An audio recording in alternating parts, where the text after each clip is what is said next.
Hi, I'm Lisa Bansavage.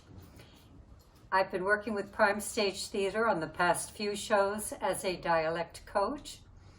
And the piece that I'd like to share with you is an edited version of a holiday short story by the well-known and much beloved Irish writer, John B. Keane. This piece is entitled Many Years Ago. Many years ago in our street, there lived an old woman who had but one son whose name was Jack. Jack's father had died when Jack was no more than a garçon, but Jack's mother went out to work to support her son and herself. As Jack grew older, she still went out and worked for the good reason that Jack did not like to work. The people in the street used to say that Jack was only good for three things. He was good for eating, he was good for smoking, and he was good for drinking. Finally, he moved to America.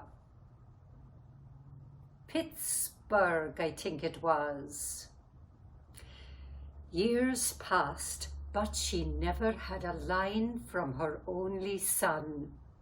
Every Christmas she would stand inside her window waiting for a card or a letter. She waited in vain. When Christmas came to our street, it came with a loud laugh and an expansive humor that healed old wounds and lifted the hearts of young and old. If the Christmas that came to our street were a person, he would be something like this. He would be in his 60s, but glowing with rude health. His face would be flushed and chubby, with sideburns down to the rims of his jaws. He would be wearing gaiters and a bright tweed suit, and he would be mildly intoxicated. His pockets would be filled with silver coins for small boys and girls, and for the older folk, he'd have a party at which he would preside, with his waistcoated paunch extending benignly, and his posterior benefiting from the glow of a roaring log fire. However, Christmas is an occasion and not a person. A person can do things, change things, create things. But all our occasions are only what we want them to be. For this reason, the mother of Jack waited Christmas after Christmas for word of her wandering boy. To other houses would come stout registered envelopes from distant loved ones who remembered. There would be bristling, crumply envelopes from England, Australia, America even, with noble rectangular checks and crisp, clean dollars to delight the eye and comfort the soul. There would be parcels and packages of all shapes and sizes, so that every house became a warehouse until the great day when all the goods would be distributed. But for the mother of Jack, every Christmas was a disappointment. Now, it happened that in our street there was a postman who knew a lot more about its residents than they knew about themselves. Whenever Christmas came, he would be weighted with bags of letters and parcels. Oh, people awaited his arrival the way children await a bishop on confirmation day. In his heart lived the spirit of Christmas. Whenever he came to the house where the old woman lived, he would crawl on all fours past the window. He just didn't have the heart to go by and be seen by her. Well, he hated to disappoint people, particularly old people.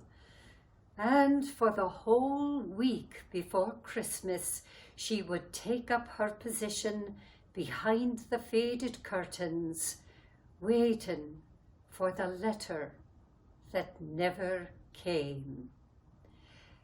Finally, the postman could bear it no longer.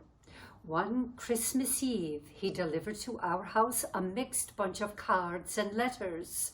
Some were from America. He requested one of these envelopes when its contents were removed. He rewrote the name and address, and also he wrote a short note which he signed, "Your loving son, Jack." Then from his pocket he extracted a 10-shilling note. Oh, a considerable sum in those far-off days. He placed the note inside the envelope. Well, there was no fear the old woman would notice the handwriting, because if Jack was good at some things, as I have already mentioned, he was not good at others, and one of these was writing. In fact, Jack could not even write his own name. When the postman came to the old woman's door, he knocked loudly. When she appeared, he put on his best official voice and said, "Sign for this, if you please, missus." The old woman signed and opened the envelope, and the tears appeared in her eyes. "I declare to God, my Jack is a right scholar." "True for you, missus," said the postman, "and I dare say he couldn't get in touch with you until he learned to write." "I always knew there was good in him," she said. "I always knew it." "There's good in everyone, missus," said the postman, as he moved on to the next house. The street was not slow in getting the message, and in the next and last post there were many parcels for the old woman. It was probably the best Christmas the street ever had.